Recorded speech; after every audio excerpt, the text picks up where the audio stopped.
But today I wanted to go through some of the weird things that I noticed when I visited Hollywood Boulevard, that is. And yes, I know, that sounds like a weird statement because everything in Hollywood is weird. It's all just weird. So the weird things that I'm going to say are weirder than most. How many times can you say weird in the first couple of seconds? Merchandise! I'm actually going to have some new merch out soon, so stand by. Before I get into this list, if you could hit the old likey, subscribey buttons, that would be awesome because if you don't, there's a good chance that in the next week you're going to hit your funny bone.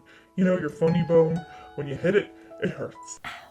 And on with the list. The first thing I want to look at is the people dressed up in costume, not following canon. In what bizarro context is Minnie Mouse hanging out with Superman?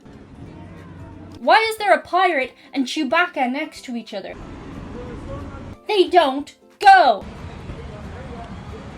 There's no canonical universe in which those two things could go together. Now, that would be a hell of a fan fiction if you want to write it, but as I know it, those two things do not intermingle or exist as it stands in any official capacity. I actually have a lot of questions about the characters. Can you have two of the same thing going around at once, or are there rules about that? Did I see the Superman from that official documentary about the Superman who dresses up on Hollywood Boulevard? My name is Christopher Lloyd Dennis, and I play Superman. Or did I see a different Superman? I can't tell because they all look the same because they're meant to. And how did the clown from It get everywhere? We saw him a couple of times and I don't know how he traveled around, or was it different people? Not sure.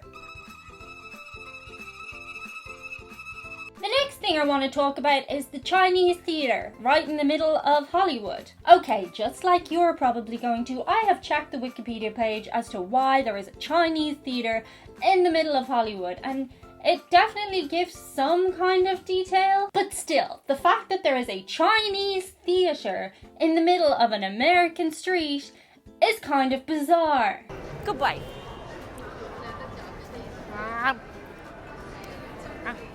No? Okay, if that's not bizarre enough for you, check out the thing I did in the next shot. It made people leave.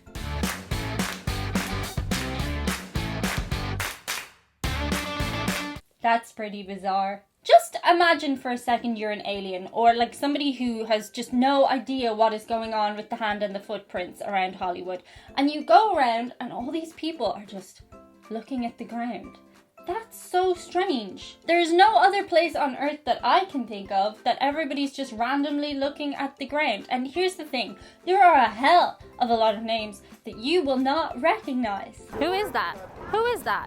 Who is that?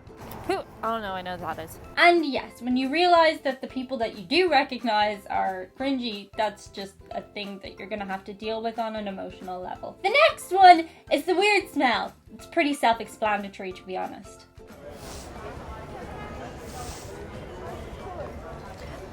It smells like pee everywhere. The next thing I want to talk to you guys about is the free tours and free CDs. They're not free. USA. When I went to New York City, I mentioned the aggressive New York City tour guides who were like making you go on their tours with aggression. Well, it's similar here in California, except that they do it with a smile. And a lie. And the greatest lie of all is that anything that they're offering you is free. Nothing is free.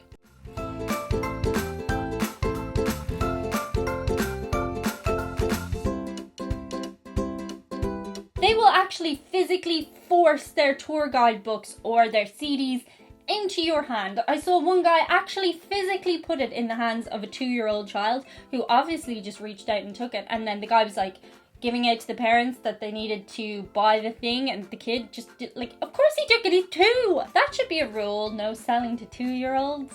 I mean, it probably is a rule, but I can't imagine everybody follows it. The next thing that, honest to God, Hollywood seem to be obsessed with is coin flatteners. Now, don't get me wrong, I have seen coin flatteners before. They're in museums and they appear sometimes at just like historical sites and stuff. And I'm sure they have a draw, you know, the odd one here and there. But in Hollywood, they're everywhere. They're not just a novelty kind of thing. I have to assume somebody somewhere is making a hell of a lot of money from them, and that must mean that people do them all the live long day, but I didn't see one person doing them. If you're not sure what I'm talking about, basically you put a coin in and then it smushes it and it prints a thing on it and it gives it out to you and it's like, ooh, souvenir penny, but they're not pennies. That's another lie. They're not even actual pennies. Did you know that? Is there a person out there who is making millions off these penny machines? Or is it just an enigma wrapped up in a paradox? The next thing people seem to be obsessed with is getting the exact same selfie of them at the Hollywood sign. Now, the spot that I went to doesn't appear to be the greatest spot to take a photo of yourself at the Hollywood sign, but it does seem to be the ideal spot for people who are too lazy or don't have enough time to go and take a better photo at the Hollywood sign. And the end result is everybody has the exact same photo of themselves at the Hollywood sign. How unoriginal. You can't even see the sign. Oh, my habit's in the way. But here's the thing about those strange internet photos. When you all have the same photo on Instagram, #selfie, #Hollywood sign, it means you belong. You're part of a club. You belong to a gang. And don't we all just want that in the end? Next up that I found kind of bizarre was the amount of varying religions that tried to convert me there and then to their religion. There were the Hare Krishna, and honestly they looked really happy. They were just walking around singing, but I didn't know if filming them would be a violation of their beliefs, so I didn't want to do that. And then I had it right there on Hollywood Boulevard was the greatest Scientology center of all time. It's huge. It's actually huge. I want to throw back to when this channel hit about 50,000 subscribers for the first time. Hopefully we don't go backwards. You never know. I told you guys that around that time a lot of Scientology people started to approach me like a couple of times a month, and I had this conspiracy theory going on that they were trying to convert me because those are the kind of people that they want in Scientology. If so, honestly, that's kind of smart, Scientology. I mean, it makes sense. But as soon as I mentioned it on my channel, it stopped. Now, I'm just going to put it out there. If you guys just want my soul in exchange for like a big house and loads of money and success, you can totally have it. I'm not even using it, to be honest. I don't know what it's for. Just putting it out there.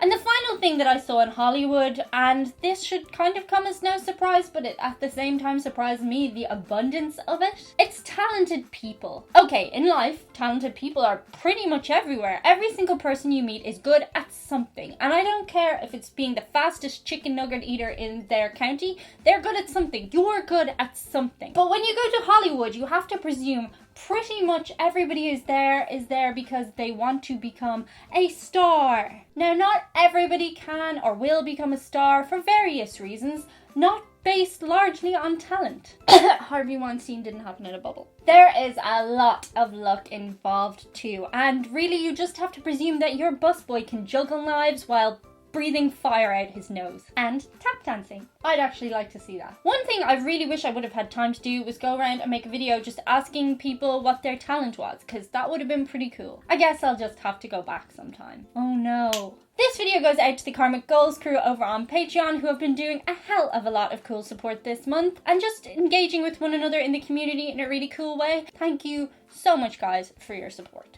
Let me know in the comments below if there's any weird things that I missed in Hollywood. Feel free to engage with one another in the comments in a respectful way. It's really nice when we all get along. I'll be back later in the week with more weird stuff. See you then. Bye. Context is Minnie Mouse tiny. There's no canonical. There's no canonical.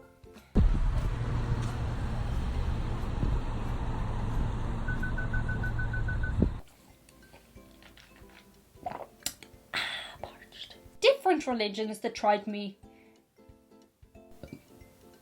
I burped. Big feet, George. Big feet.